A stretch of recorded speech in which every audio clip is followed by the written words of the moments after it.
الحمدللہ رب العالمین والصلاة والسلام علی سید الانبیاء والمرسلین۔ بسم اللہ الرحمن الرحیم۔ رمضان کا مہینہ پایا لیکن مغفرت نہ پائی۔ سنن ترمذی کی ایک حدیث، نمبر اس کا 3545۔ رسول پاک صلی اللہ علیہ وآلہ وسلم نے فرمایا کہ اس شخص کی ناک خاک آلود ہو، یعنی ذلیل و خوار اور عاجز ہو، جس شخص کی زندگی میں رمضان کا مہینہ آیا اور اس کی مغفرت ہوئے بغیر گزر گیا۔ اللہ اکبر۔ یہ حدیث مبارکہ سننے کے بعد آئیے آج ہم سب یہ نیت کریں کہ اس مبارک مہینے میں ہم اپنے گناہوں کی مغفرت کروائیں گے اور اللہ کا قرب حاصل کریں گے۔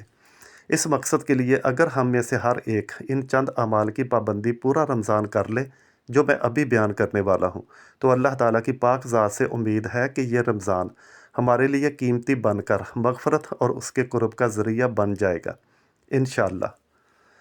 نمبر 1 تو یہ کہ پورا رمضان 5 وقت نمازیں باجماعت ادا کریں۔ روزانہ ایک آدھ پارہ قرآن پاک کی تلاوت کریں۔ رمضان کے روزے، رمضان کے پورے مہینے میں رات کا قیام یعنی تراویح پڑھنے کا اہتمام کریں۔ روزانہ کی بنیاد پر اللہ تعالیٰ سے خوب دعائیں کریں۔ روزانہ اپنی وسعت کے مطابق صدقہ کریں۔ روزانہ 100 بار کلمہ طیبہ، 100 بار درود پاک اور 100 بار استغفار کریں، اور جتنا ہو سکے کسی نہ کسی کا روزہ افطار کروائیں۔ پورا مہینہ ٹی وی اور سوشل میڈیا کی خرافات سے دور رہنے اور اپنی نگاہوں کی حفاظت کریں۔ شکریہ، جزاک اللہ۔